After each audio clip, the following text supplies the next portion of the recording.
Could you all hear me earlier, or was I No, you muted? were I apologize. muted. I apologize. One of the things you're gonna understand is I'm not proficient in technology, so, bear with me, and we are a Google, supervisory union, not a Zoom. So anyways, what I said was, thank you so much, Brenda. Thanks so much, for having me this morning. It's a pleasure to be with all you, and hopefully I'll be able to offer, some glimpses into the work that we do at the White River Valley Supervisory Union in order to create a roadmap of success in regards to continuous improvement with a focus on literacy. So, just a brief introduction of myself. I serve as the superintendent of schools at the White River Valley Supervisory Union. I'll give you a little glimpse here in a second into the scope and size of the White River Valley Supervisory Union and the schools and students served. I'm coming into my 6th year here at the WRVSU. Prior to that, I was a principal of the Williamstown schools in Williamstown, Vermont, for 7 years. And then I served as a capstone project coordinator at the Randolph Union High School. And prior to that, I served as a special educator, physical education teacher, and health teacher. So just give you a little bit of my background. And I am a native Vermonter.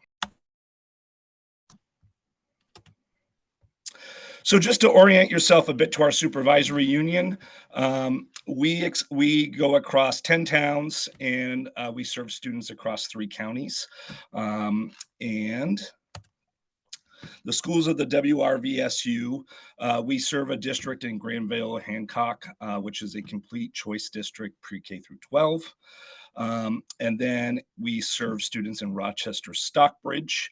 Rochester, Stockbridge operates 2 elementary schools, pre-K through 6, and then they have choice 7 through 12.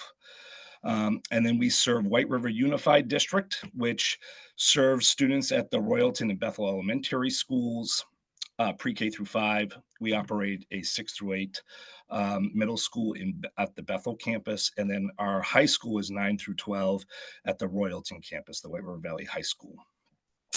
We have a district that operates K through 8 schools, First Branch Unified District. They have First Branch Elementary, which serves the towns of Tunbridge and Chelsea, K through 4, and then First Branch Middle School, which serves students for Tunbridge and Chelsea, grades 5 through 8. We have the Sharon School District, which operates a pre-K through 6 school in Sharon. And then we have the Stratford School District, which operates the Newton School for students K through 8. And we are Title I receiving recipients for all of the schools that we serve. We spent a great deal of time here the past few years via our strategic plan to ensure that we created a portrait of a learner. You'll look and see the attributes that were created from that here on the screen. Along with that, I'm going to talk a bit this morning about the importance that we see in the work that we've done with the Agency of Education around the Community School Initiative and the Pillars of Community Schools, and how that serves to provide a guiding light in regards to the work that we do around our comprehensive system of supports. So literacy, as we talk literacy today, I think that's why all of you are here, is, we look at literacy as a cornerstone for academic and life success. And so I think it's really important that we lay out that, the belief system here at WRVSU is that it's the foundation for learning across all content areas. And we all have a role that we play in supporting the work of achievement in literacy. It's a strong predictor of graduation rates and lifelong success. Literacy challenges are shared and they're not unique to any educational organization, and certainly not to the state of Vermont. I want to emphasize the role in leadership and instructional leadership today, in that strategic change takes courage, and it takes a lot of work in regards to distributed leadership to create buy-in from all corners of the organization. This work happens from the bottom up, not from the top down.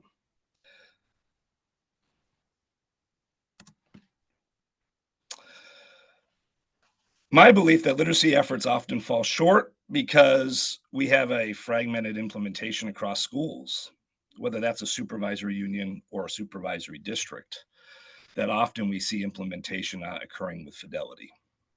And I'm going to talk to you a bit about the importance and the role of leadership starting at the board level around accountability measures being put into place and shared across the organization to ensure that when we talk about implementation with fidelity, that there's progress monitoring and accountability for that to occur across all classrooms of the supervisory unit or SD.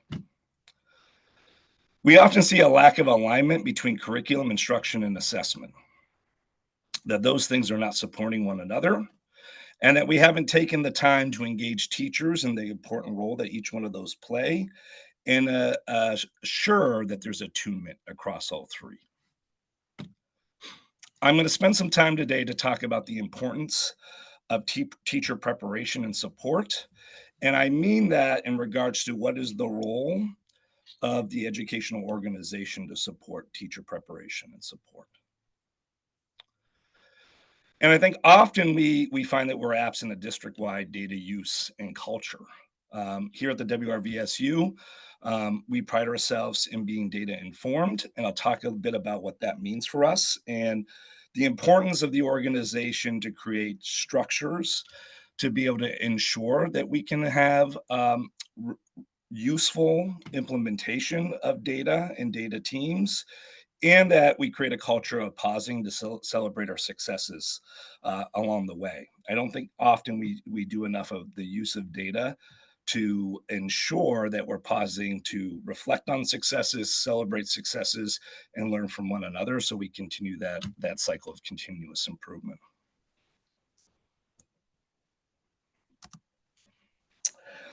So the first thing I just want folks to do is just kind of pause and ask themselves, is there a culture of instructional leadership within the organization that you currently serve? And I say serve because we believe in service leadership here, but and if there's not a culture of instructional leadership, just asking yourself, what are the barriers to getting to that place? I'm going to talk a bit here about instructional leadership and what I see as the components of instructional leadership. But first, I just want to give everyone just a brief pause to just think to themselves, are you currently in an organization that emphasizes the importance of instructional leadership?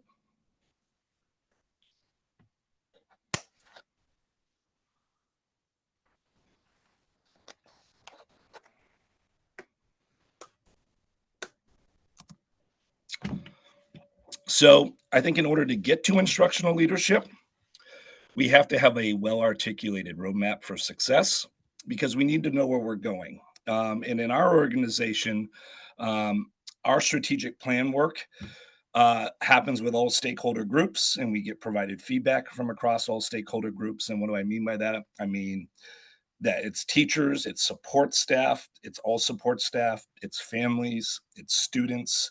And we work really hard to engage with those stakeholders and then partner with the board to outline a roadmap for success so that anyone that enters the organization at any point throughout the strategic plan clearly knows that the work we're doing is aligned to that strategic plan and the outcomes of those goals.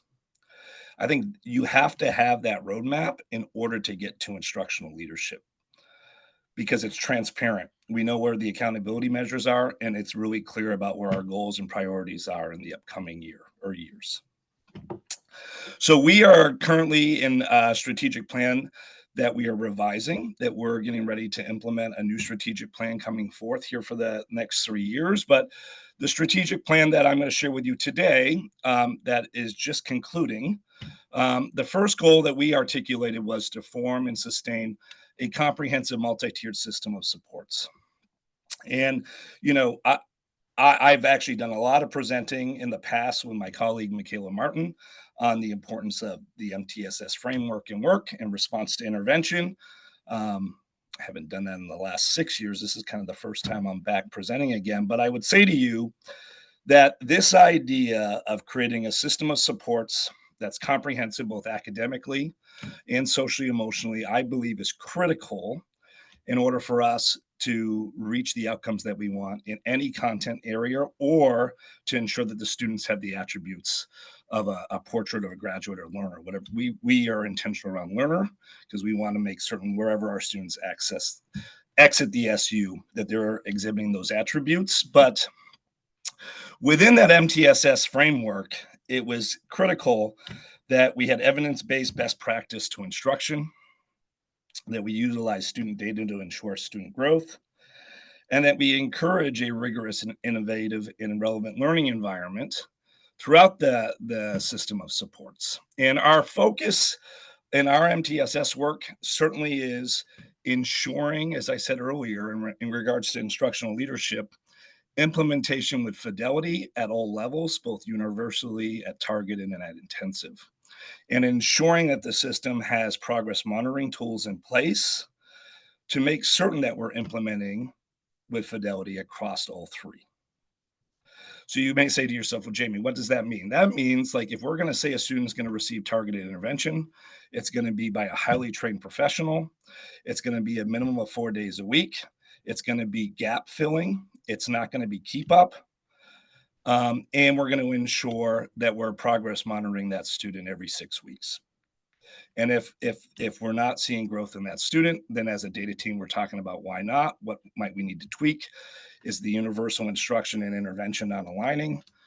These are all things that we're having discussions about in regards to those data teams. And that's why, I say we're a data informed system. That in order, I believe, to implement a solid MTSS, you have to create frameworks and structures to ensure that you're meeting about data and talking about all students.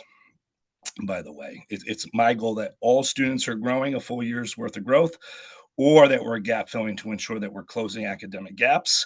So that means we need to grow more than a full year's worth of growth if we want to do that. So the board has a role of holding us accountable, and you'll see we'll be getting ready to report out to the board in September about whether or not 80% of our students are engaging universally, meaning that we're only needing to have about 20% of our students needing any type of target or intensive intervention.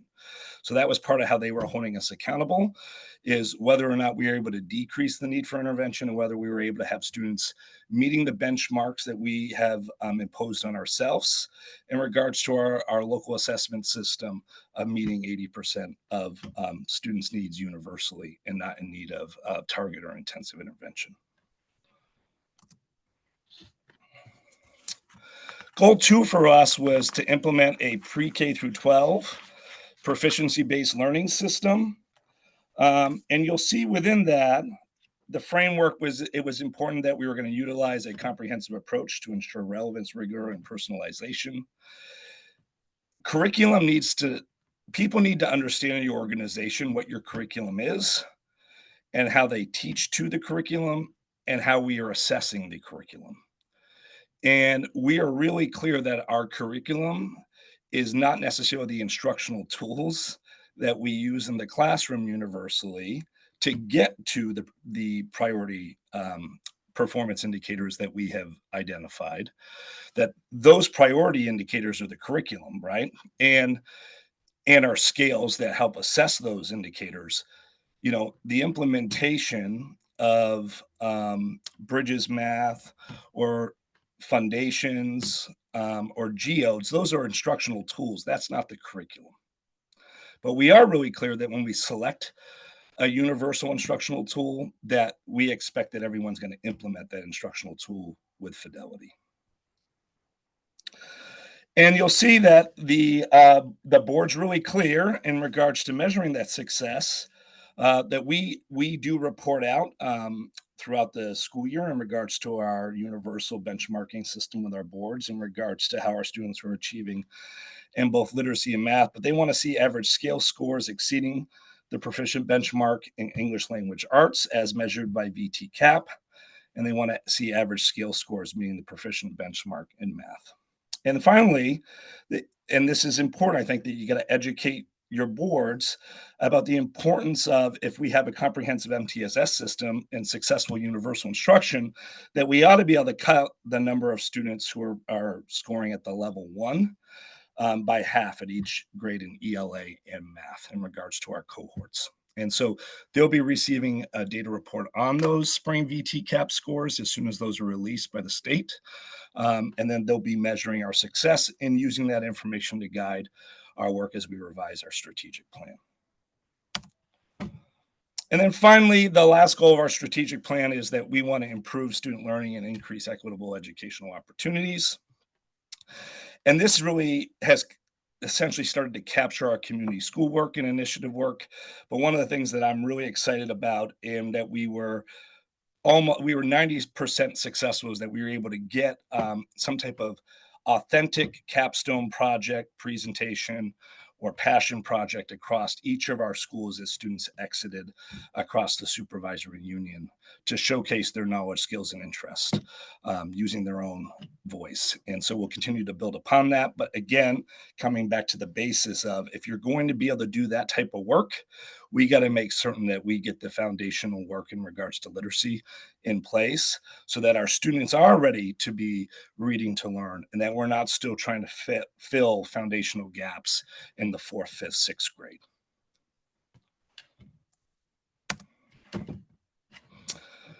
So within the supervisory union, I work really hard to say that we don't have multiple initiatives going on, that we have a system that supports students to reach their greatest potential, and that we have work that we do that's interconnected in order to reach that goal.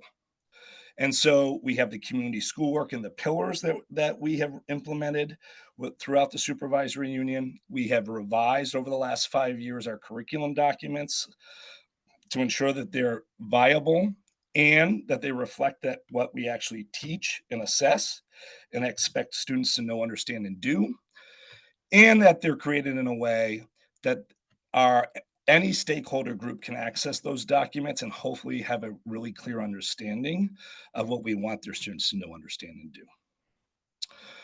We have a comprehensive professional development plan that occurs through 360 days throughout the year, meaning that our summer is one of the places where we leverage to bring our faculty in and receive professional development. That's from highly trained folks and that's research based. And we create a culture that, we encourage folks to do that and we support them in order to make that happen.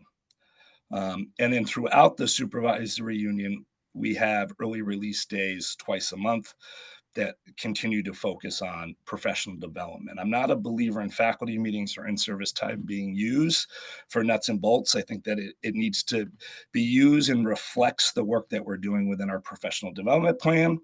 And our teachers are part of distributed leadership teams at each building that actually we were able to quantify in our collective bargaining agreement that those leadership teams at each building play a critical role in the development of our professional development plan, and that they actually plan their faculty meetings and in services, and that they are the ones essentially helping provide that roadmap for the supervisory union so that we're figuring out what we need to do to help support their next levels of the professional development plan. And like I said, that's not just something that's in practice. We were able to actually get that work quantified in our collective bargaining agreement, which I'm really excited about because it ensures that it is system wide. And then finally, if you were to go to our website, you'll see that we have a comprehensive communication outreach plan. I think as we think about our system and how we're doing this work, often I think we have a lot of great things happening and we don't do a good job in the world of education of outreach and communication to celebrate the good work we have doing. We have to control our narratives. And when we don't have good communication and outreach, we don't control our narrative and we're leaving our narrative to whoever the next upset stakeholder may be. And we ought to be making certain that we're communicating all the really great work that we're doing in our schools, both academically, socially, emotionally, and certainly in the area of literacy, because I think we have a lot to celebrate as a state.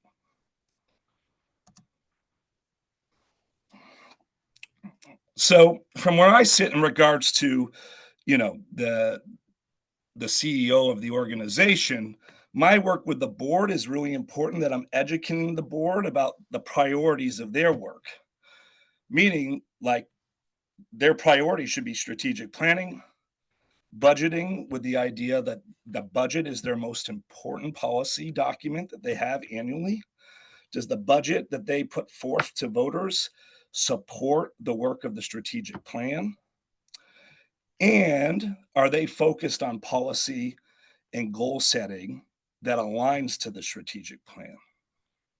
Meaning, you wouldn't hear the boards of the White River Valley Supervisory Union talking about whether athletic fields were mowed or what color we want to paint, the entryway of the school. They understand that that's not their buckets, that we keep them very focused on strategic planning, making certain that we're placing an emphasis in supporting the work of our teachers and staff in regards to meeting the achievement goals that we've placed within our strategic plan, and being to a point where, like I said, they they were at a place to advocate for the importance of distributed leadership and decision making at each of their schools. And that was a proposal of the board to say, we understand that if we want to become a organization of a continuous improvement, that has to come from the bottom up. We need you, faculty and staff, to be helping provide us with the feedback and work that we need in regards to achieving our goals. So, you may not know this, and if there's leaders on the call or that watch this, I hope you know this. But if not, I think we need to inform ourselves as educational leaders and teachers across the state. Does your board set academic achievement goals and progress monitor those benchmarks regularly? If not, I don't think that we're creating this culture of a systematic approach to ensuring high quality universal instruction and ensuring that we have the resource needed to implement targeted and intensive supports with fidelity, because it's not a priority if we're not monitoring it. Does the superintendent and board have aligned professional goals? If you were to look at my goals, they're on our website. The board's goals are on the websites. You'll see my goals annually are tied to often academic or social emotional achievement or strategic planning. And you'll see the board's annual goals are aligned to supporting me in those efforts. And so that they're interconnected, meaning the board and the superintendent are accountable to service leadership to support the organization in moving forward. And we're holding each other accountable in those efforts. Are there opportunities for regular self-evaluation of meeting those goals? Meaning, are there board retreats, academic reporting calendar, etc., that's public and that it's clear based on board agendas that it's a priority?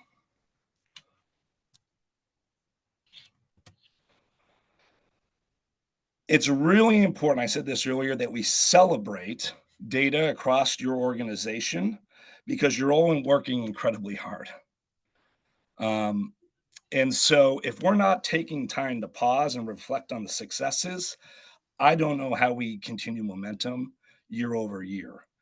And frankly, I know all of our schools across the state are open year round now with our after school and summer programs and enrichment and intervention. So we need to be figuring out ways to continue to fill our buckets.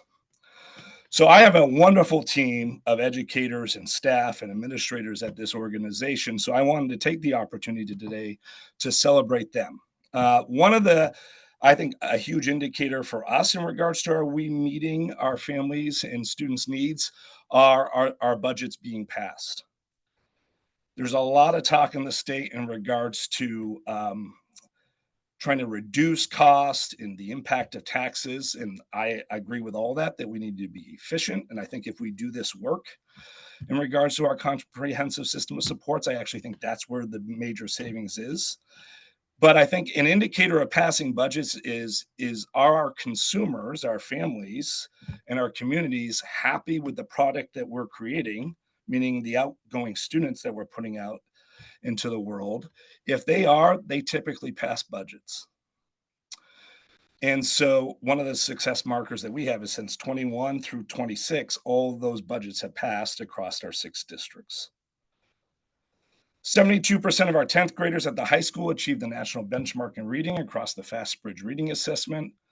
61% of our 11th graders that attended White River Valley High School were proficient or exceeding in the spring science VT cap. This is FY24, by the way. 82% of our 3rd graders at the Newton School were proficient or exceeding the spring ELA VT cap. Rochester and Sharon third graders all had students scoring at 2 or higher. Why is that an important indicator? Remember back, it ties to that goal of our board around we wanted to reduce the number of our students receiving a 1 in regards to our VT-CAP scores. So when we have schools that don't have any students receiving a 1, we know our system of supports is working, our universal approach to foundational skills are working, and that's something we ought to be celebrating. 73% of fourth graders at Bethel Elementary are proficient or exceeding in the spring ELA VT-CAP. 75% of our SU students in sixth grade across the entire SU were exceeding on the math VT-CAP, and 77% of seventh graders at First Branch were proficient in math. We go and we look at things like our percentage of K2 students who DIBELS composite scores met or exceeded the benchmark increased from 47% to 55% at the end of the year, last year, with the greatest growth made with letter name fluency. These are celebrations that I shared with my faculty and staff at our keynote address last fall, because it's setting this tone around we need to pause and celebrate the good work that's occurring across our schools and across the supervisory union. And then finally, one of the things I'm most proud about is that all of our seniors living in SU towns, service via an IEP, who were slated to graduate last year did. No one dropped out prior to graduating during their senior year. And if you remember back, I had a key indicator in regards to the work that we do around literacy being one of the biggest predictors in regards to graduation rates and success in post-secondary pursuits. So I'm challenging all of you, no matter what place you are right now in your educational organization, that we've got to stop and celebrate. So if you're a leader, how are you building time in to your faculty meetings and in-service plans throughout the upcoming year to stop, pause, and celebrate the good work that's occurring in your school or schools? If you're a teacher, I want you to advocate to your leadership teams or to your leaders that we need to stop and pause and celebrate. And we've got to get in control of our narrative. If we're not in control of our narrative and we're not communicating the wonderful things that are occurring in our schools, our hallways, and our classrooms, someone's going to set the narrative for us. And you're all working way too hard to have someone do that for you. We've got to be in control of that narrative. So this work's a marathon. It's not a sprint. But we have students counting on us today, not tomorrow. So in regards to educational organization, if I said to you right now, do you have a strategic plan that you know about and that you know you have goals and tasks within that strategic plan for this upcoming year? If you have that, great. That's like step one. Then you got to say to yourself, do we have systems in place to actually accomplish the tasks within the roadmap for success, which is our strategic plan? If not, what are those barriers? Like year one could just be that we got to work really hard to create a strategic plan. And if we can't do it at the district or SU level, what is standing in the way of us creating a strategic plan via actually your continuous improvement plans at the building level? And if the building's not ready for it, what can we do in regards to our classrooms to create a strategic plan for our classroom? So depending on where you are in the organization, I just think that's something we got to ask ourselves, because we got to have a roadmap. You're all here or watching this video because you want to do best by students. I don't want you to be blind to what your work is coming forward. I want you to have a plan to do that work, because we know in November when it's really hard and we got some students who are dysregulated, or a student moved in and needed intensive supports and we're not ready to provide those intensive supports, it's really easy to get distracted from the important work that you've articulated for the year in regards to continuous improvement and the work that we need to do around literacy. So you got to have that to be able to come back to.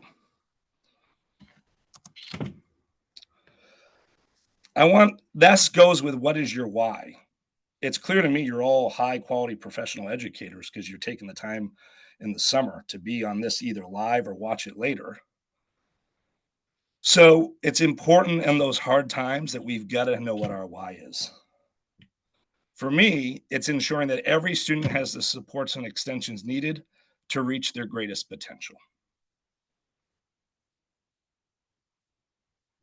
And I see it's my role to tear down barriers that exist within the organization that stops my high quality teacher, staff, and administrators from being able to carry out their work to reach that goal.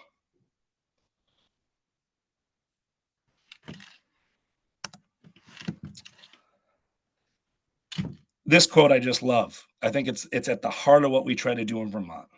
Every child should be able to grow up with the opportunity to achieve their dreams and contribute to the well-being of society. Our public schools must be designed and equipped to fully deliver on that promise. That's at the heart of the community schools initiative.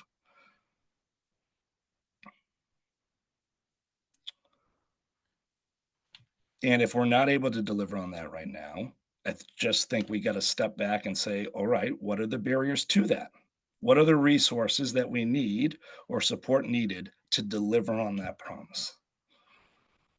But that is created by first addressing climate and then creating a culture that believes in this universally.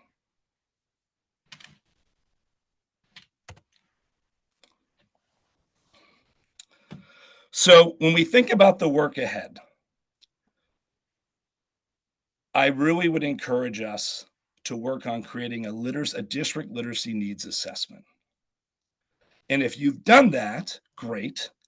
And then from that, what are you doing around strategic planning, around how to address the gaps that you have in regards to literacy based on that needs assessment? We through our progress monitoring identified that we felt like we were struggling with high quality instructional materials in grades 4 through 8 for our teachers.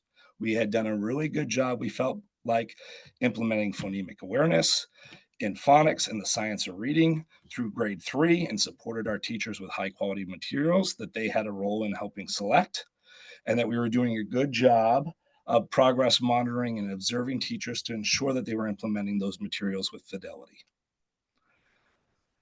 But what came from the work that we've done around progress monitors is that we had this gap. So what we've done is we've decided that we were going to move with EL literacy materials for our teachers in grades 4 through 8 across the supervisory union.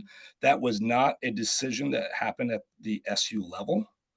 That was something where some schools through their leadership team wanted to pilot EL materials. We piloted, we observed our academic data for those 2 schools that were implementing EL materials over a 2-year period versus our other schools that were not. We shared that data with our leadership teams, and our leadership teams gave feedback that they were ready to implement those materials. And then there was a decision made that we were going to implement EL materials across the supervisory union. We now have principals engaged in professional development, separate from our teachers who are also often an Academy for and EL materials and implementation this summer that we're paying folks to attend. So we've got principals being trained, we have teachers being trained, we're rolling out EL universally, and then our principals are receiving coaching throughout the entire year on walkthrough observation materials to ensure that we're supporting our teachers and able to give feedback and support to teachers as we roll this work out for the upcoming year. And supervisory union administrators are also receiving that training, and that we will, myself included, will be doing walkthroughs in classrooms to calibrate what we see to ensure that we're able to offer feedback to teachers and support universally. So I just shared with you what we did in regards to finding a gap within our system. That gap then lent itself in regards to 2 years, 3 years worth of work to then implement universally. So when I say it's not a race, it's not. We identified a problem and then started trying to address it. But that work doesn't happen just from the top down, right? Like, I believe we're going to have great success of implementation now because we've created buy-in and support across our buildings, across the supervisory union. And then I think what we're going to see is that we're going to be able to implement with fidelity not have teachers decide that this I didn't have a say in this. I don't I don't support it. I didn't receive the training, so I'm not going to really even get the materials out of the box. That is a waste of resources. And my work when we bring new teachers into the organizations to really educate how we do business and that we are a we system. Like once we make a decision and we have consensus, there is a high emphasis on accountability to the system of implementing. And you don't have a system if you don't have accountability to the implementation.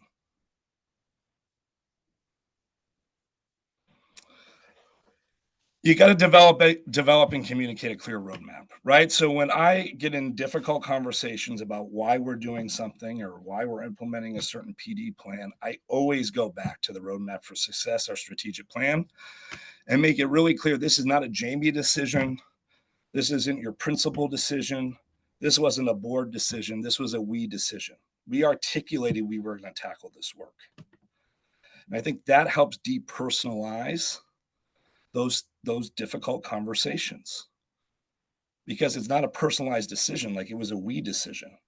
My work is to ensure that we move forward on that roadmap for success. We got to monitor progress with transparency and urgency. Are you in a system that has built the climate and culture to feel safe with digging into data to progress monitor and be able to communicate what that data is? Because data should be a celebration and it should be like if we're not seeing gains where we want to, like we're going to think take it. It's not any one person's problem. It's a system problem. And that's where I talk about have you created that culture, right? Like we identify like boy, we're just struggling grades 4 through 8. We got to figure out what we can try to do to address this in literacy. So, I don't know if we've got it right or not. I will tell you that in regards to what we've tracked for the last couple of years before we made a decision, it appears that we're showing growth in schools where we're implementing that. But you got to create a system where you can continue to monitor that. And if it doesn't look like it's going right, you can just be public with, we've been trying this, it's not working. We're going to adjust, we're going to attune to it.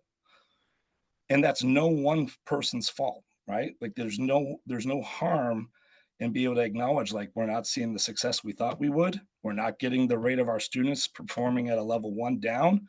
Like we got to dig into what's going on with our intervention system. Where is it falling apart? And I need teachers to be able to engage in those conversations with us in order to get it right.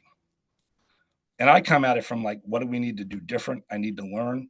You're the person sitting there directly in front of the student. I don't have the answers. I need you to give me a lot of feedback, and I want to support what your solutions are. And so this just all aligns to is your district data informed?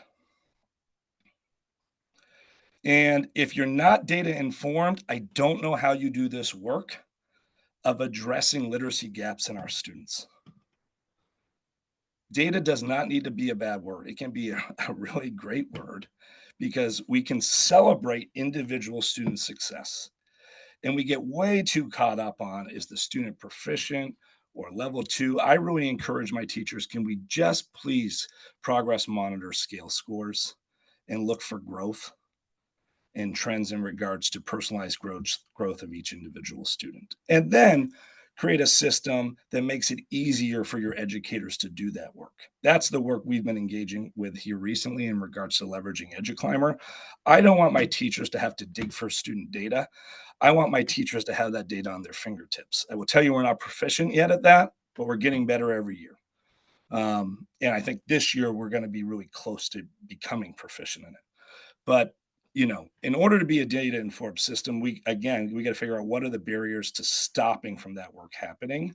And then we got to tackle the barriers. And, if you're not data informed, I think your first steps just to think about what are the barriers to achieving that. Maybe you don't have the universal assessment system in place with Fidelity. If not, then that's like step one of your strategic plan. We're going to get a universal assessment calendar and we're going to implement it with fidelity. And not one classroom gets to say, I'm not going to do that. That's where we lose the system in regards. And that's when I said instructional leadership. Part of instructional leadership is holding firm on the fidelity of the implementation of whatever we're trying to implement. Example, universal assessment system. If you have two teachers in your buildings that don't comply with the universal assessment system, then we're not implementing with fidelity. We're not going to be able to track data over year over time. Like that requires instructional leadership to help build the culture and climate to understand that we are in this together. And I think that is sometimes what the biggest barrier is for us in regards to creating a multi-tiered system or supports or a comprehensive system of supports, is that we don't do enough we don't spend enough time to create buy-in or understanding of the roadmap that we're moving forward to, and an understanding that once we launch, we're all in it. It has to be we. So I ended 6 minutes earlier than I expected to end, but I also really like to answer questions and use questions to create more commentary. This type of presentation style is hard for me. I like to be in person, so I apologize that I ended. Thought I was going to leave about 10 minutes for questions, but I'm 6 minutes earlier than I expected. But certainly, if folks have questions, I would love to entertain them. Hey, Jamie, one question was related to wondering if you could clarify the difference between an instructional tool and curriculum. Yeah. So our curriculum is our priority indicators, and then our performance indicators that lead up to those priority indicators, and then our scoring rubrics on our performance indicators, meaning really clearly spelled out in every content area within our grade level bands of K2, 3, 5, 6, 8, 9, 12, what we expect students to know, understand, and do in regards to our priority indicators. And then our performance indicators are our building blocks in order to have students reach those priority indicators. That is what I see as being our curriculum documents, right? Created by teachers, that we report out on. That's what you'll see in our K-8 report card, right? Is we're reporting out on those proficiencies. That's what we're teaching and assessing to. And then our instructional tools are our research-based instructional tools like foundations. We use Heggerty for phonemic awareness. We use geodes in our early grades in regards to supporting our decodables around with foundations. And then we're using EL literacy units of study in grades 4 through 8. And we use Bridges Math in K through 5 across our SU. So those programs I see as our instructional tools, but our curriculum is locally developed, right?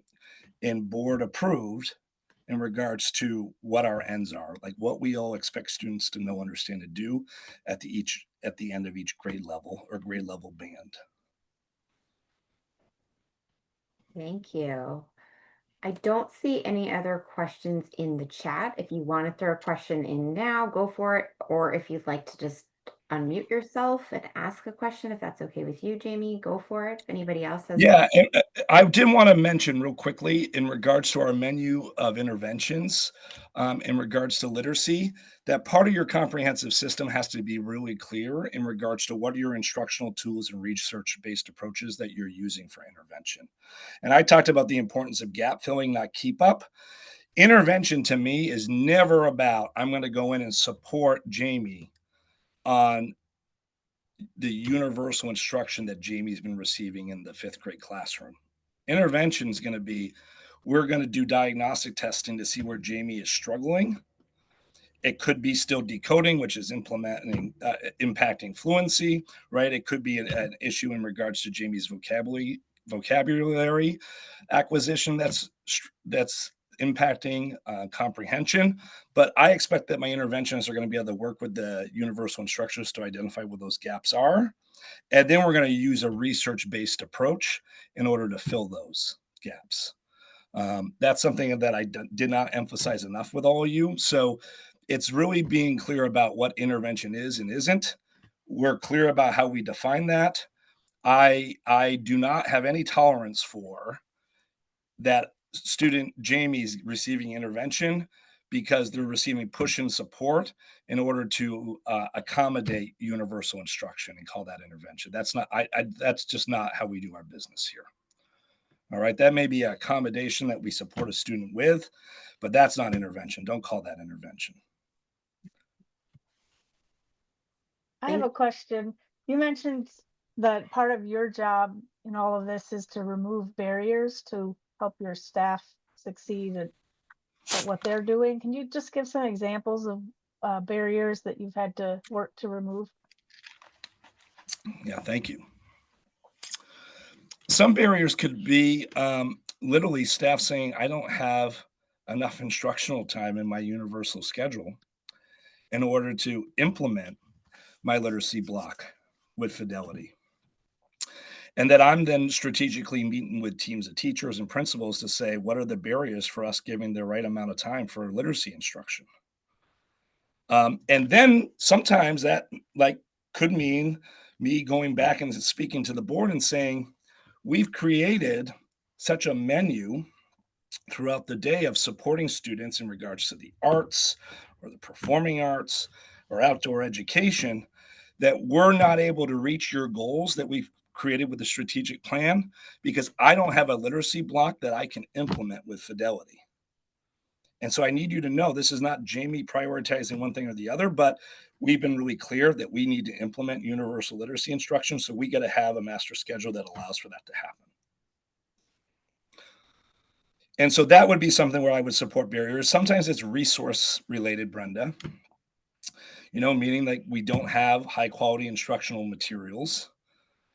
And so we've got to make certain that we're budgeting or leveraging grants to ensure that our educators receive those high quality materials. And certainly it also comes down to resources in regards to ensuring that we're budgeting correctly to support a professional development plan that's strategic, meaning that we're able to support all educators in being able to attend those things. So if we're offering professional development, I'm not asking teachers to utilize their PD funds in order to go, right? That's something that I ought to be budgeting for universally. And that's part of when I say the board's biggest policy statement, I believe, is the budget. That's what I'm talking about, right? Like, are we budgeting in the right areas to be able to implement what it is we set out to implement? Thank you. One more question came in about, does the district provide a menu of interventions or are those teachers selected? We have a menu of interventions that data teams access, and intervention in regards to intervention plans, they occur always in a team setting. I believe in the importance of the collective genius and the we. So I don't ask teachers to create, they might create like universal interventions for their class through differentiation of instruction or UDL, right? But in regards to a true intervention being put in place, that's going to be a team decision. That's either going to have a central office administrator or principal typically at, because I believe we should be out in the field supporting our teachers in regards to data teams and helping facilitate that work. And it's going to be something that's documented and communicated with the family in an appropriate manner in regards to our targeted intensive plans. I have another question. I was a longtime school board member in a different state before I moved here. And I'm curious about when you work with the board, how knowledgeable does the board need to be about good quality literacy instruction, structured literacy, interventions, all of those kinds of things in order for them to be, in order for you to work together productively?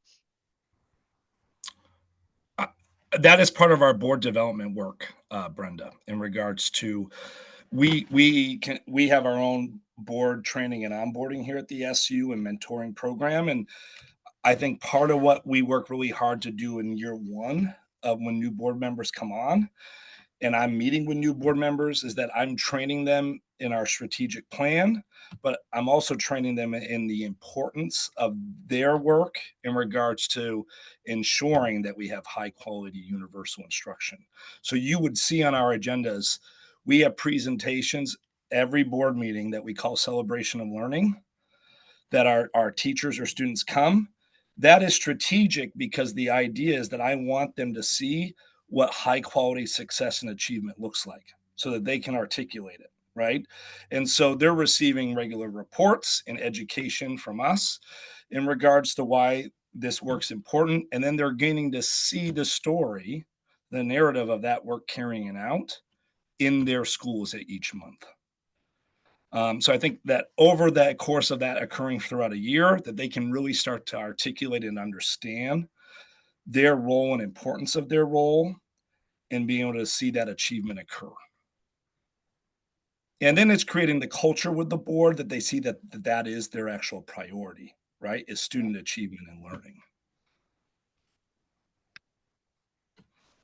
It's not, again, whether or not the stairs were painted, red, or whether the ball field got dragged last week.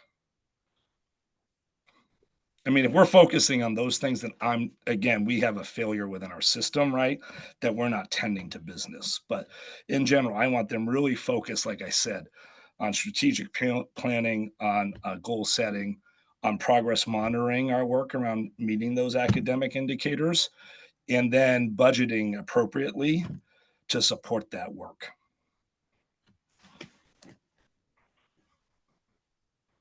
Thank you. One more question. Heather is wondering about what interventions look like at grades 7 and 8, particularly regarding scheduling that doesn't pit intervention against unified arts. And are there after school supports for either intervention or homework support? If anyone on this call has the magical, perfect middle school schedule to do intervention with fidelity, please reach out to me. I'd love to meet with you.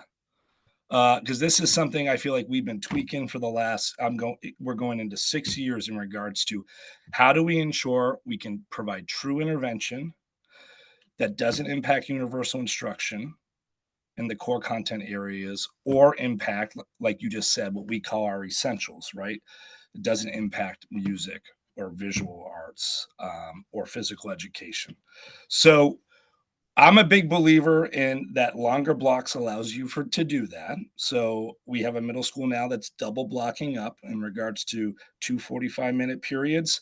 Universal instruction is focused in block 1, and then teachers are going into coach mode in block 2, and then interventionists are able to push in and fill academic gaps with research-based approach in block 2. So they really have a 4-block day.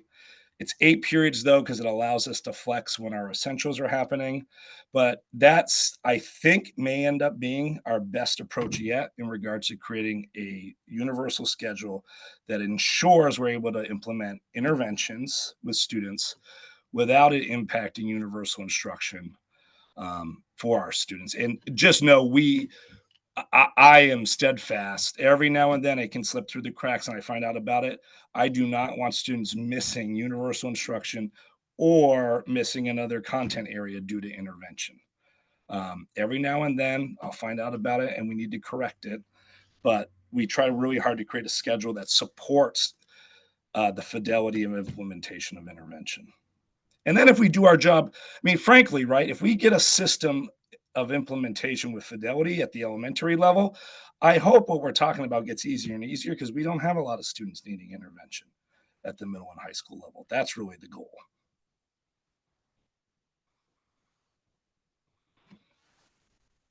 Well, thank you so much, Jamie, for all this, all your wisdom on leadership. And it sounds like you've been doing a great job and have lots to celebrate. So that's exciting. And Brenda, I'll just say to folks, if anyone wants to reach out or ask for like your menu or intervention or like your scope and sequence universally of, your curricular documents, I am more than happy to share any resource that if we have it, I will share it with you. So please know that folks should not hesitate to reach out to me. I'm more than happy to provide any assistance I can. And your emails, I assume, on your website? Yeah, it's Yeah. jcanarney@wrvsu.org. But yep, Okay, it's right on great. the website. All right, thank you. And I want to remind everyone that we'll be back here tomorrow, same time, 10 a.m., and to listen to Abby Roy, who is going to speak to us about literacy assessment from elementary to secondary. And then we had hoped to have a link to a survey to get your certificate of attendance today, but had a little glitch in the technology. So we will be sending those links to you, and I think we're going to send them all as a group after our last presentation on August 13th. So look for those. And then otherwise, hopefully we'll see you again tomorrow. Thank you very much.